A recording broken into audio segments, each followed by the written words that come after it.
تو ایक हाथ में तराजू पकड़ेगी और दूसरे हाथ में कस्तूरी उठाकर तराजू के टुकड़े में रखेगी और गर्मी का मौसम है, तेरे माथे में पसीना आएगा और दूसरी कस्तूरी वाले हाथों से अपने माथे का पसीना साफ करेगी। अगर कस्तूरी के चंद चक्कर तेरे माथे पर लग गए और तेरे मगर में मुझसे खुदा ने पूछ लिया कि उमर तेरे बीवी के माथे पे वो कस्तूरी के तरह ज्यादा क्यों लगे थे, बता मैं उमर को क्या जवाब दूं?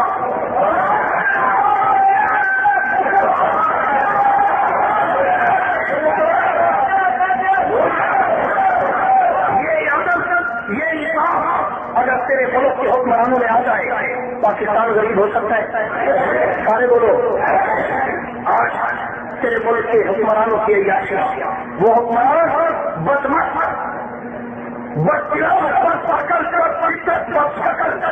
जिनका इस रस्कतों में रात नाइट क्लबों में गुजरती है, जो होटलों के बगैर रात बसर नहीं कर सकते और हर वक्त फिर कौम को कभी मुल्क सवारो, कभी जनाब ये सेल्फ टैक्स लग रहा है और कभी क्या हो रहा है, कभी क्या हो रहा है, ये सब कुछ अय्याशियों में लुटाया जा रहा है।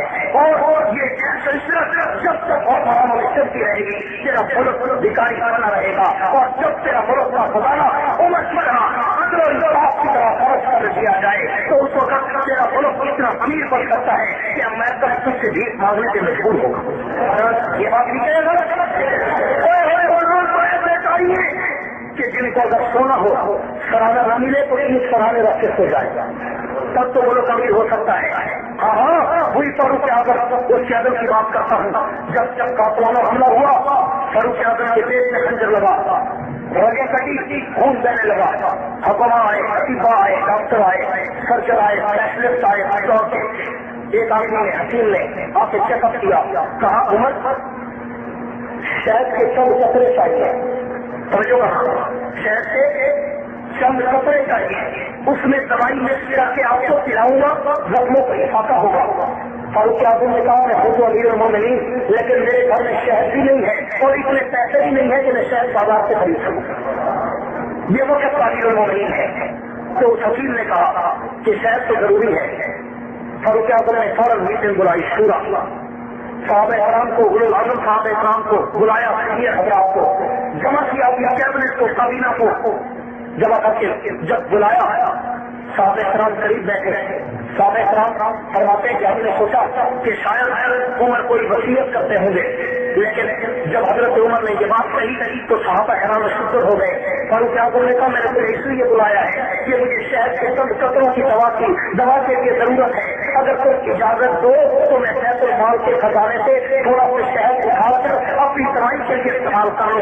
सारे साहबा रो पड़े और कहने लगे उमर तेरी दीन के लिए इतनी खिदमत है कि अगर तेरे इलाज में सारा खजाना खर्च हो जाए कोई वली नहीं उठाएगा, तूने शहद के चंद कतरों के लिए ये इजाज सुनाया। तो फारूक आजम ने कहा नबी के साहबा ये तो मैं भी जानता हूँ कि अगर मैं दिन पूछे पूरा खजाना अपने इलाज में खर्च कर देता तो हम ना पूछते, लेकिन खुदा पूछ लेता तो उमर क्या जवाब?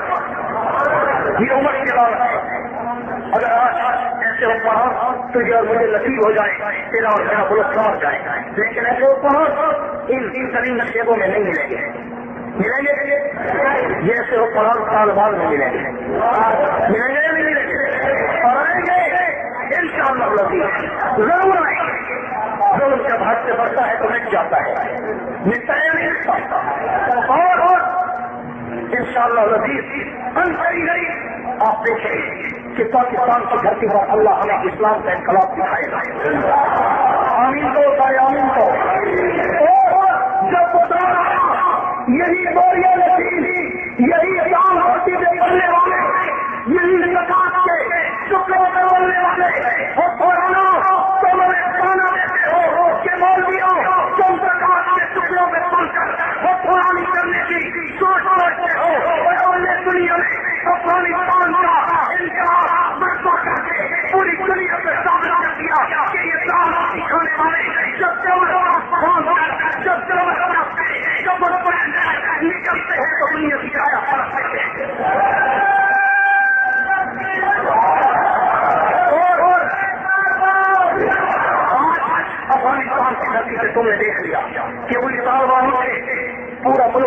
کے اسلام کے قدموں میں ڈال دیا. ڈالا یا نہیں ڈالا؟ اور میں اس بات پر کمزور نہیں ہوں. وسعت ذرفی کے ساتھ قائد جمعیت مولانا فضل الرحمان کو خراج عقیدت اور خراج تحسین پیش کروں گا، کیونکہ میرا صرف اس میں شامل ہے. لیکن اگلی بات کروں گا کہ اللہ نے یہ سب کچھ دیا علماء دیوبند کو ہے. یہ ساری چیزیں اللہ نے علماء دیوبند کے حصے میں رکھی ہیں کہ جو بھی کامیابی تھی علماء دیوبند کو ملی. کیوں؟ اس لیے کہ علماء دیوبند نے قربانی کی ہے. دیے یا نہیں دیے؟ اور آج مولانا اعظم طاہر، مولانا علی شیر حیدری صحابہ کی عظمت کے لیے قربانی دے رہے ہیں یا نہیں دے رہے؟ اور نواز شریف، شہباز شریف، تم خصوصی عدالتیں بناتے ہو ہمارے لیے، تم دہشت گردی کا ایکٹ بناتے ہو، نیا قانون بناتے ہو ہمارے لیے. جب ابو بکر کو قاتل لکھا گیا تمہارا قانون کیوں نہیں بنا تھا؟ بات ٹھیک ہے دوستو؟ جب کراچی کے مصنف نے کتاب شیخ تقی کو ڈاک کر ابو بکر کا فوٹو نعوذ باللہ کتے کی تصویر بنا کر اوپر ابو بکر کا نام لکھا، نواز شریف لیاقت جتائی تمہارا قانون کیوں رہا؟ جب فاروق اعظم کے پتر تمہارا قانون کیوں رہا؟ جب عثمان کو سرکار نکلنا تمہارا قانون کیوں رہا؟ جب عبداللہ کو مسجد اور مسجد نکلنا تمہارا قانون کیوں رہا؟ جب عبداللہ کے بعد علی بادشاہ کو کیسے نکلنا تمہارا قانون کیوں رہا؟ اور ہمارے لیے قانون بناتے ہو، ہم تمہاری اس نظر پر کاروائی کو پاس کو کرے چکا کہ تم کا اعلان کرے.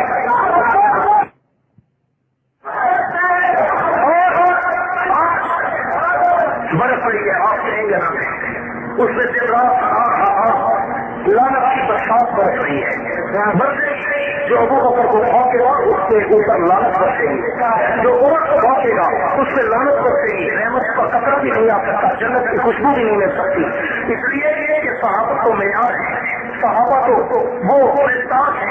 اولئک علی ھدی من ربہم واولئک ھم المفلحون کا تجھے اور مجھے خدا کی رضا ملے یا نہ ملے، لیکن اس صحابہ کو خدا کی رضا مل چکی ہے اور خدا اپنی زبان سے اعلان کر چکا ہے کہ محبوب تو انصرافی ہے تو میں بھی انصرافی ہوں. اور بڑھ کے ابو بکر سے تو خدا نے پوچھا تھا ابو بکر اپنے وجود کے کپڑے قربان کر کے مجھ سے راضی ہے یا نہیں؟